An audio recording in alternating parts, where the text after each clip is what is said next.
मित्रांनो, the officer your personal mentor या YouTube चॅनलमध्ये आपल्या सर्वांचं स्वागत आहे. आगामी परीक्षेकरिता कंबाईनची ग्रुप सी ची जी परीक्षा होत आहे त्या परीक्षेकरिता आपण एक महत्त्वाच्या टॉपिकला सुरुवात करत आहोत. इतिहास या विषयामध्ये समाज सुधारक हा घटक आपण पाहणार आहोत. या समाज सुधारकावरती विचारले जाणारे प्रश्न आपल्या माहितीतून तुम्हाला परीक्षेसाठी उपयुक्त ठरावेत त्याकरिता एक नवीन मालिका आपण सुरू करत आहोत या समाज सुधारकांची. तर इतिहास या विषयामध्ये आपण एक सर्वसाधारण 3 टप्पे जर पाडलो त्यामध्ये आधुनिक भारताचा इतिहास, महाराष्ट्राचा इतिहास आणि त्याचबरोबर समाज सुधारक असे 3 टप्पे आपण पाडलो तर ते 3 घटक आपल्या यावरती प्रश्न परीक्षेत विचारले जातात. आपल्याला जो अभ्यासक्रम आहे तो या तिघांचा आहे. तर त्या अनुषंगाने आपण समाज सुधारक जो हा घटक आहे तो आपल्या सेशनच्या माध्यमातून जाणून घेणार आहोत आणि त्याची महत्त्वपूर्ण माहिती तुमच्यापर्यंत पोहोचवण्याचा तो प्रयत्न असणार आहे. त्याकरिता आजच्या भागात आपण तुम्हाला यावरती स्क्रीनवरती दिसत असालच तर महात्मा ज्योतिबा फुले स्त्री शिक्षणाचे जनक ज्यांना ओळखलं जातं. ज्यांनी शिक्षणाची सुरुवात म्हणजे आपण महाराष्ट्रापुरता जर विचार आजपर्यंत आपण काय केलेलं आहे म्हणजे कोणत्याही समाज सुधारकाला आपल्या महाराष्ट्रापुरतं सीमित ठेवलेलं आहे, परंतु महात्मा ज्योतिबा फुले यांचं स्त्री शिक्षणाविषयीचं कार्य जे आहे त्यांची सुरुवात जे त्यांनी केलेली होती ती महाराष्ट्रापुरतंच नाही तर भारतही नाही, इव्हन आपण आशिया खंडाचा जरी विचार केला तर पूर्ण आशियामध्ये त्यांचं कार्य खूप महत्त्वाचं आणि मोलाचं ठरतं. 1882 या वर्षी ज्यावेळेस हंटर कमिशन ज्यावेळेस नेमण्यात आलं होतं त्या हंटर कमिशन पुढं साक्ष देत असताना महात्मा ज्योतिबा फुले यांनी प्राथमिक शिक्षण हे सक्तीचं करण्यात यावं अशी भूमिका मांडली होती आणि असं मत ठामपणे व्यक्त करणारे महात्मा ज्योतिबा फुले हे आशिया खंडातले पहिले व्यक्ती ठरलेले होते. स्त्री शिक्षणाबरोबरच त्यांनी सामाजिक गुलामगिरी नष्ट करण्याच्या हेतूने काही महत्त्वाची पावले देखील टाकलेली आहेत. तर त्या अनुषंगाने परीक्षाभिमुख माहिती आपण महात्मा ज्योतिबा फुले यांच्याविषयी जाणून घेणार आहोत. तर सुरुवात करूया. महात्मा ज्योतिबा फुले यांचा सर्वप्रथम जीवन परिचय जाणून घेत असताना सुरुवातीला जन्म कोणत्या ठिकाणी झाला तर आपण पाहूया. 1827 या ठिकाणी तुम्हाला कालावधी दिसून येतो. 1827 ते 1890 हा त्यांचा म्हणजे कारकीर्द त्यांची राहिलेली आहे. तर थोडक्यात या ठिकाणी आपण जाणून घेऊ. जन्म जो आहे महात्मा ज्योतिबा फुले यांचा जन्म 11 एप्रिल 1827 पुणे या ठिकाणी झालेला आहे. तर लक्षात घ्या, महत्वाचं आहे जन्म. मूळ गाव जे आहे ते कडगुण या ठिकाणी, खटाव सातारा जिल्ह्यातील खटाव तालुका या ठिकाणी ते देखील मेन्शन करूया.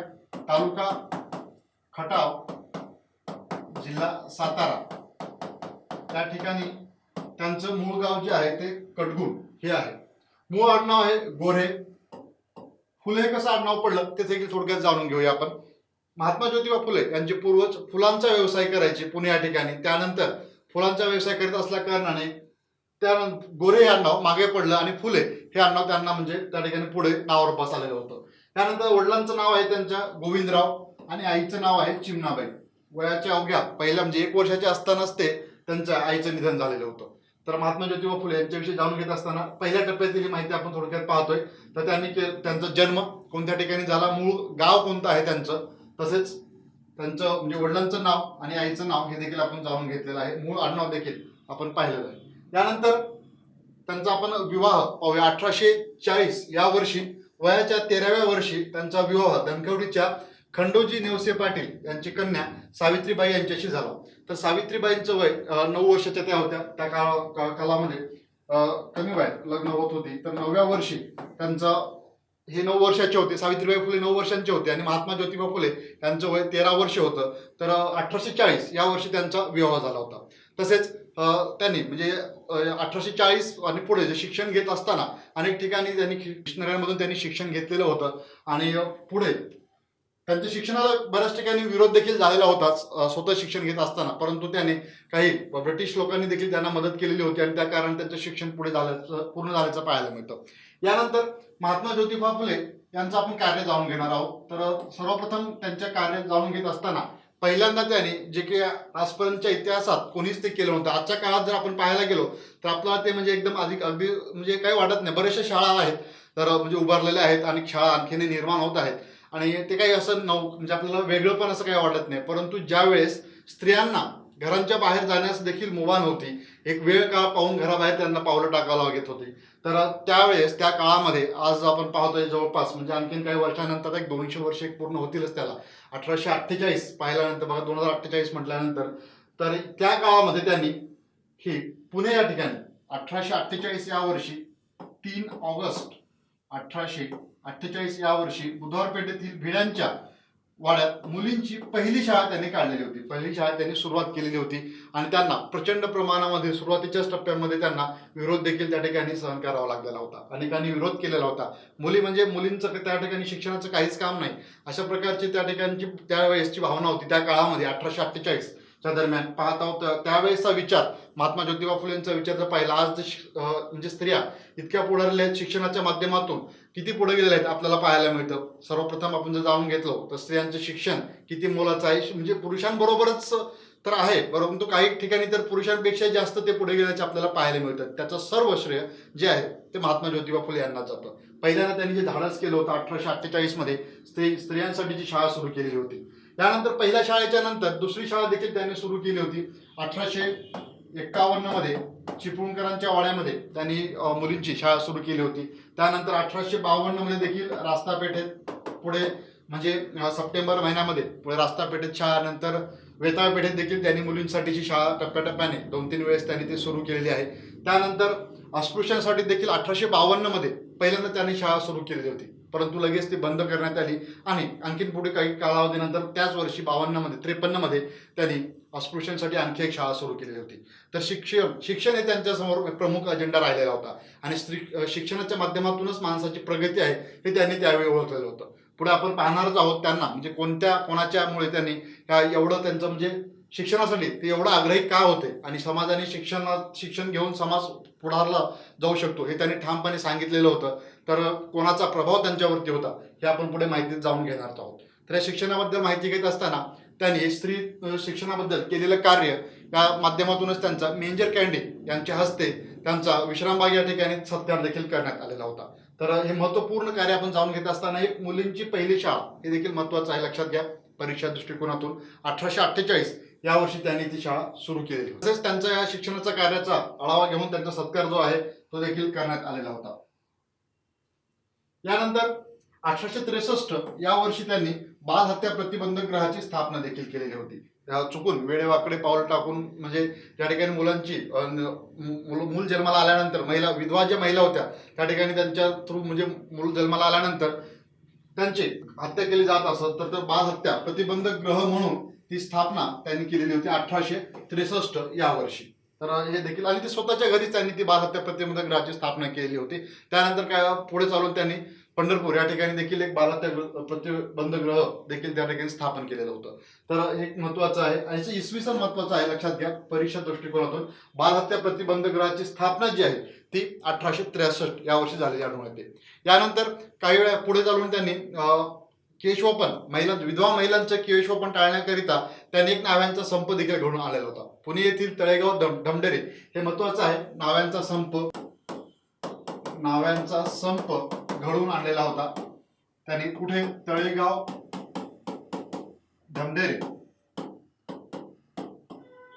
ढमढेरे या ठिकाणी, पुणे जवळच आहे तळेगाव ढमढेरे या ठिकाणी नाव्यांचा संप त्यांनी घडवून आणलेला होता. विधवा ज्यावेळेस महिला म्हणजे विधवा झाल्यानंतर त्यांचं केशवपन करण्यात येऊ लागलं होतं, त्या कारणास्तव सावित्रीबाई फुले यांच्या पुढाकाराने नाव्यांचा संप जो आहे तो कोणत्या ठिकाणी घडवून आणला होता आपण माहिती घेत असताना थोडंसं परीक्षा दृष्टिकोनातून पाहूया या ठिकाणी. तर तळेगाव ढमढेरे या ठिकाणी हे लक्षात ठेवणं आवश्यक आहे. ओके. यानंतर नेक्स्ट आपण जाणून घेऊ त्यांच्याविषयी माहिती घेत असताना महत्वाचं म्हणजे 24 सप्टेंबर 1873 या वर्षी त्यांनी सत्यशोधक समाजाची स्थापना केलेली होती. सामाजिक गुलामगिरी नष्ट करण्याच्या हेतूने महात्मा ज्योतिबा फुले यांनी ही डेट महत्वाची लक्षात घ्या, 24 सप्टेंबर 1873. बऱ्याचदा परीक्षेला म्हणजे सत्यशोधक समाजाची स्थापना कोणी केली, आता म्हणजे एकदम सर्वसाधारण एकदम सोपा प्रश्न असा झालेला आहे, परंतु यानंतर तारीख देखील माहिती असणं आवश्यक आहे. 24 सप्टेंबर 1873 या वर्षी महात्मा ज्योतिबा फुले यांनी सत्यशोधक समाजाची स्थापना केली होती. या सत्यशोधक समाजाचं कार्य खूप मोठं राहिलेलं आहे पुढे चालून. त्याचं एक ब्रीद वाक्य देखील होतं, सर्व साक्षी जगतपती नको त्यासी नकोच मध्यस्थी, अशा स्वरूपाचं त्यांचं एक ब्रीद वाक्य होतं या सत्यशोधक समाजाचं. ते देखील महत्वाचं आहे. हे ब्रीद वाक्य कोणत्या समाजाचं होतं तर त्यामुळे आपण हे देखील इथं मेन्शन केलेलं आहे, महत्वाचं आहे. म्हणजे त्याचा अर्थ आपण जाणून घेऊया. हे थोडक्यात म्हणजे उदाहरण द्यायचं झालं तर एक आपल्याला आईवडिलांना भेटण्याकरिता आपल्याला कोणाची मध्यस्थीची गरज असते का, तर नाही, अजिबातच नाही. तर त्याचप्रमाणे त्याने सांगितलेलं होतं ईश्वरांची म्हणजे आपण प्रार्थना करत असतो त्यासाठी एखाद्या मध्यस्थीची काय गरज भासावी, आपण डायरेक्टली त्याच्याशी म्हणजे ईश्वरापर्यंत आपण डायरेक्ट त्याची प्रार्थना करू शकतो, त्यासाठी मध्ये पुरोहित किंवा आणखीन कोणाची गरज का भासावी. तर हा एक त्या ठिकाणी त्यांनी पॉईंट मांडलेला होता. या सत्यशोधक समाजाच्या माध्यमातून पुढे त्यांनी बऱ्याचशा गोष्टी म्हणजे आपल्याला पाहायच्या आहेतच. तर 24 सप्टेंबर 1873 हे एक महत्त्वाचा पॉईंट आहे, ज्यावेळेस सत्यशोधक समाजाची स्थापना झालेली होती. आणि त्यानंतर या सत्यशोधक समाजाच्या वतीनेच पुरोहिताशिवाय लग्न देखील त्या ठिकाणी त्यावेळेस होत नव्हती. तर विदाऊट म्हणजे पुरोहित नसतानाही त्यांनी सत्यशोधक समाजाच्या पद्धतीने पहिला विवाह घडून आणलेला होता. तर तो विवाह जो आहे पहिला 24 सप्टेंबर 1873 ला जी स्थापना झाली त्याच्या करेक्ट 3 महिन्यानंतर म्हणजे डिसेंबर महिन्यामध्ये 25 एक साधारण 3 महिन्यानंतर 25 डिसेंबर 1873 रोजी सत्यशोधक समाजाच्या पद्धतीने त्यांनी पहिला विवाह घडून आणलेला होता. तर तो विवाह जो आहे तर सीताराम अल्लाट आणि राधाबाई निंबनकर यांची नाव महत्वाचे आहेत. निंबनकर यांचा पहिला सत्यशोधक समाजाच्या पद्धतीने जो विवाह आहे तो त्यांनी घडून आणलेला होता. हे महत्वाचा पॉईंट ठरतो या ठिकाणी. तर या सत्यशोधक समाजाच्या माध्यमातून त्यांनी बरेचसे सामाजिक गुलामगिरी जी आहे ती नष्ट करण्याचा प्रयत्न त्या ठिकाणी केलेला आहे. पुढे खूप मोठं कार्य राहिलेलं आहे सत्यशोधक समाजाचं. 1873 ला सत्यशोधक समाजाची स्थापना झाल्याचे आपल्याला पाहायला मिळतं. यानंतर काही महत्वाच्या त्यांनी म्हणजे ग्रंथ लिहिलेले होते, त्यातून त्याने म्हणजे त्यांचे विचार जे आहेत ते त्यांनी मांडलेले होते. हे यावरती बऱ्याचदा परीक्षेला प्रश्न येऊन गेलेले आहेत, लक्षात घ्या. तर महात्मा फुले यांचे साहित्य आपण पाहूया. महात्मा फुले यांचे साहित्य पाहत असताना इथे या ठिकाणी तुम्हाला दिसून येते तृतीय रत्न हे एक पहिलं होतं. त्यानंतर छत्रपती शिवाजी राजे भोसले यांचा पोवाडा. तिसरा आहे ब्राह्मणांचे कसब, गुलामगिरी, शेतकऱ्यांचा आसूड हा एक त्यांनी ग्रंथ लिहिलेला होता. त्यानंतर सत्सार, इशारा, सार्वजनिक सत्यधर्म, अस्पृश्यांची कैफियत आणि खतफोडीचे बंड. तर हे महत्वाचे आहेत महात्मा फुले यांचे साहित्य. याविषयी बरेचदा परीक्षेला प्रश्न येऊन गेलेले आहेत. तृतीय रत्न हे जे काही नाटक होतं त्यांचं तर ते कोणी लिहिलेलं होतं किंवा शेतकऱ्यांचा आसूड असेल याच्याविषयी देखील परीक्षेला प्रश्न येऊन गेलेले आहेत. शेतकऱ्यांचे आसूड, गुलामगिरी बरेचसे पाहायला मिळतात. काही वेळेला विधानात्मक असतील किंवा जोडालावा स्वरूपात देखील पुढे विचारलं गेलं तर हे आपल्याला त्यांचे सर्व हे ग्रंथ जे आहे साहित्य जे आहे ते आपल्याला माहिती असणं आवश्यक आहे. त्या कारणे आपण महत्वाचे जे आहे परीक्षाभिमुख ज्याला आपण म्हणू तर ते इथे मेन्शन केलेले आहेत महात्मा ज्योतिबा फुले यांची महत्वाची साहित्य. यानंतर त्यांचे शेतकऱ्याविषयीचे कार्य देखील आपल्याला पाहायला मिळतं. महात्मा ज्योतिबा फुले यांचे शेतकऱ्यांविषयी देखील त्यांनी महत्वाचे असं कार्य केलेलं आहे. पहिल्यांदा आपण ते पाहू. 1877च्या दरम्यान मोठा दुष्काळ आलेला होता. तर त्यावेळेस त्याने या दुष्काळाच्या दरम्यान एक मागणी देखील केली होती. सावकाराच्या जाचातून मुक्तता करण्यासाठी, कर्ज त्यांचं माफ व्हावं त्याकरिता त्यांनी सावकारशाहीविरुद्ध लढा देण्यासाठी खतफोडीचे बंड त्या ठिकाणी उभारलेलं होतं. तसेच शेतकऱ्यांचे कर्ज माफ करावं अशी मागणी देखील केलेली होती आणि शेतकऱ्यांच्या मुलांसाठी प्राथमिक शिक्षण हे सक्तीचे करण्यात आलेलं होतं. तर ही मागणी त्यांनी देखील म्हणजे केले. प्राथमिक शिक्षण जे आहे ते सक्तीचे करावं असं त्यांनी मागणी मांडलेली होती. तसेच शेतकऱ्यांच्या वतीने म्हणजे शेतकऱ्यांसाठी विविध ठिकाणी काही कालवे असतील तर ते त्यांनी ब्रिटिशांनी म्हणजे ब्रिटिश सरकारपुढे त्यांनी मागणी केलेली होती त्यावेळेला दुष्काळाच्या दरम्यान. तर त्यांनी ती म्हणजे कालवे वगैरे त्यांना ते बांधून द्यावेत आणि त्या मार्गाने शेतकऱ्यांना हवी त्या परीने मदत करावी अशा स्वरूपाची मागणी शेतकऱ्यांविषयी त्यांनी भूमिका आपली मांडलेली होती महात्मा ज्योतिबा फुले यांनी. तर ही काही महत्वाची कार्य या ठिकाणी आपण ती मेन्शन केलेली आहेत. त्याचबरोबर एक वसतिगृह देखील त्यांनी स्थापन केले आहेत शेतकऱ्यांच्या मुलासाठी. व्हिक्टोरिया नावाचं त्यांनी वसतिगृह देखील त्या ठिकाणी स्थापन केलेलं होतं. ओके. यानंतर मगाशी आपण जो उल्लेख केला होता पॉईंट आता जाणून घेऊया. म्हणजे महात्मा ज्योतिबा फुले यांनी जे काही शिक्षणाविषयीचं कार्य केलेलं आहे किंवा समाजात होणाऱ्या जे काही रूढी म्हणजे अनिष्ट प्रथा वगैरे आहेत त्या त्यांच्या विरुद्ध त्यांनी बंड करून उठलेलं होतं. अन्यायाविरुद्ध त्यांनी काही आवाज उठवलेला होता. तर त्यासाठी त्यांना जी काही प्रेरणा मिळालेली होती ते म्हणजे थॉमस पेन यांचा जो आहे Thomas Paine rights of man आणि कॉमन सेन्स या ग्रंथांचा त्याच्यावरती विशेष प्रभाव होता. राईट्स ऑफ मॅन मध्ये तीन पॉईंट होते महत्वाचे. त्या ठिकाणी ते 3 जे काही होते त्रिसूत्री त्याला असं म्हटलं जातं त्याचा जास्तच प्रभाव होता महात्मा ज्योतिबा फुले यांच्या जीवनावर. ते म्हणजे गुलामगिरीचे निषेध त्यापैकी एक होतं. हे महत्वाचं आहे, लक्षात घ्या. यातूनच त्यांनी महात्मा फुले आपल्याला घडल्याचं पुढे पाहायला मिळतं. त्यांचा विचार शिक्षणाबद्दलचा इतका आणखीन जास्त म्हणजे पुढे सामाजिक म्हणजे गुलामगिरी वगैरे असेल ते नष्ट करण्याचं आहेच आहे, परंतु शिक्षणाविषयी देखील त्यांनी पुढे गेल्याचं त्यांच्या ग्रंथामुळे त्यांच्यावरती प्रभाव पडल्याचा आपल्याला दिसून येतं. तर त्यामध्ये पहिला आहे गुलामगिरीचा निषेध. हे त्रिसूत्री आहे. गुलामगिरीचा निषेध हे एक आहे त्यापैकी महत्वाचं. सेकंड आहे व्यक्ती स्वातंत्र्य,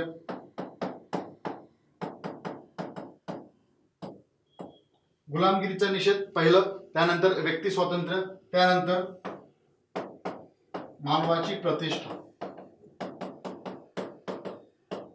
तर या महत्वाच्या त्रिसूत्रीचा जो आहे तो त्यांच्यावरती या राईट्स ऑफ मॅन जो ग्रंथ त्यांनी लिहिला होता थॉमस पेन यांनी, हा जो ग्रंथ आहे तो त्यांनी 16 मार्च 1791 या वर्षी तो ग्रंथ लिहिलेला होता. तो ग्रंथ कधी लिहिला, आता बऱ्याचदा म्हणजे आपल्याला परीक्षेत मागच्या जर प्रश्नपत्रिका काय आपण पाहिलेल्या तर त्यावेळेस एक दिसून येते की महात्मा ज्योतिबा फुले यांच्यावरती थॉमस पेन यांच्या राईट्स ऑफ मॅनचा प्रभाव आहे, तर हे आपण वाचलेलं असतं अनेक ठिकाणी, परंतु जर कधी विचारलं गेलं तर त्याचं तर देखील माहिती असावं.